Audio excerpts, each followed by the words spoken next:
जितने भी ऐसे बच्चे हैं जो जेईई मेंस का एग्जाम दे रहे हैं, जेईई के अलावा और कौन कौन से बैकअप ऑप्शन हो सकते हैं जिससे कि आपको एक बेहतर करियर ऑप्शन मिल जाए और आपका कहीं ना कहीं आईटी में जाने का सपना पूरा हो जाए। तो बच्चों जेईई मेंस के अलावा और कौन से ऑप्शन है जिसको आप एज अ बैकअप प्लान लेके चल सकते हैं। मर्चेंट नेवी, जिसके लिए आईएमसीटी का एग्जाम होता है और इसमें आपका अच्छा खासा सैलरी होता है स्टार्टिंग में। अगर 6 से 7 साल की जॉब यहाँ पे आप कर लेते हैं और इनके सारे एग्जाम क्वालिफाई कर लेते हैं, तब आपको वहां पे शिप का कैप्टन बनाया जाएगा और कैप्टन की जो सैलरी है वो लगभग 8 से 10 लाख के आसपास होती है। इसके अलावा आपका दूसरा ऑप्शन है डिजाइनिंग और आर्किटेक्चर का। वो बच्चे जिनको डिजाइनिंग में आर्किटेक्चर में इंटरेस्ट है उनके लिए यूसीटी का एग्जाम होता है, जिससे आपको आईटीज मिलते हैं और आपको ट्रिपल आईटी जबलपुर मिलता है। इसके अलावा नाटक एग्जाम होता है, नाटक एग्जाम दे सकते हैं आप आर्किटेक्चर के लिए। और आर्किटेक्चर में जाने के लिए एक और तरीका है, जेईई मेंस का जो पेपर 2 है उसको आप दे सकते हैं बीआरबी प्लानिंग के लिए। उसके अलावा आपका जो ऑप्शन है ये है कॉमर्शियल पायलट के लिए। कॉमर्शियल पायलट में भी आपको अच्छी खासी सैलरी देखने को मिल जाती है और इसके लिए इंडिया में गवर्नमेंट प्राइवेट दोनों तरह के संस्थान बने हुए हैं जो आपको कॉमर्शियल पायलट की ट्रेनिंग प्रोवाइड करते हैं। इसके अलावा जो आपका ऑप्शन है वो टीचिंग का है। टीचिंग में भी आपके पास एक बेहतरीन ऑप्शन आ गया, वो क्या है आपका एनसीईटी का एग्जाम होता है। एनसीईटी का एग्जाम देने के बाद आपको यहाँ पे 4 ईयर डिग्री प्रोग्राम आपको मिलेगा। अगर आप साइंस से हैं तो बीएससी बीएड, अगर आप आर्ट ग्रुप से हैं, ह्यूमैनिटीज से हैं तो आपको यहाँ पे बीए प्लस बीएड दिया जाएगा। इस एग्जाम को क्वालिफाई करने के बाद आपको एनआईटी मिलेंगे, आईआईटी मिलेंगे और जितनी भी इंडिया की सेंट्रल गवर्नमेंट यूनिवर्सिटीज हैं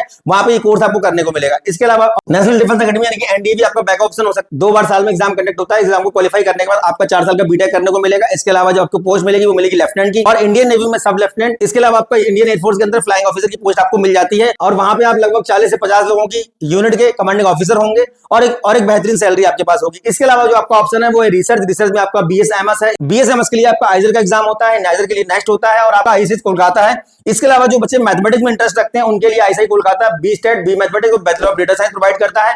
सीएमआई चेन्नई का एग्जाम आप दे सकते हैं। अगर आप मैथमेटिक्स से प्यार करते हैं तो आपको यहाँ पे बीएससी मैथमेटिक्स देखने को मिल जाएगा। तो ये बच्चों बैकअप ऑप्शन है। जेईई के अलावा इनको आप एज अ बैकअप प्लान करके चल सकते हैं। ऐसी इंफॉर्मेटिव वीडियोस के लिए चैनल पे बने रहिए, लाइक करिए, सब्सक्राइब करिए, दोस्तों को शेयर करिए।